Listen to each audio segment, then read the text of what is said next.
மக்கள் தொகை அதிகமா இருக்கிறதால கொஞ்சம் பொருள்லாம் கொஞ்சம் உஷாரா பாத்துங்க. போன்ல என் பக்கத்துல கொடுக்காதீங்க. அவங்க பொருளை பாருங்க. எந்த வித கஷ்டமும் இல்லாம இந்த விழா நடக்கணும். தயவு செஞ்சு ஜாகிரதையா இருங்க. அக்கம் பக்கத்துல இருக்கிறவங்க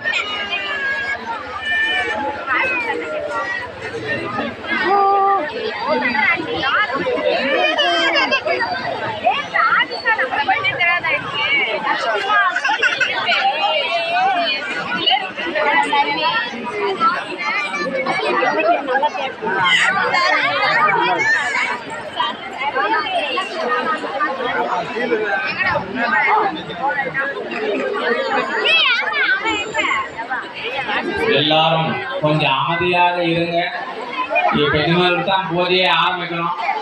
எந்த கல்யாணமாக இருந்தாலும் இந்த இடத்துல வந்து ஜேஷ்டபுத்திரன் என்று சொல்லக்கூடிய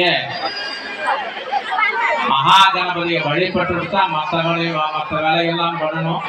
பிள்ளையார் பூஜை தான் ஆயிருக்குது. நீங்க எல்லாரும் நீங்க அவசரப்பட்டு பேசிட்டு இருக்காதீங்க. எங்கேயும் வெளியிலையும் போக முடியாது இப்பொழுது.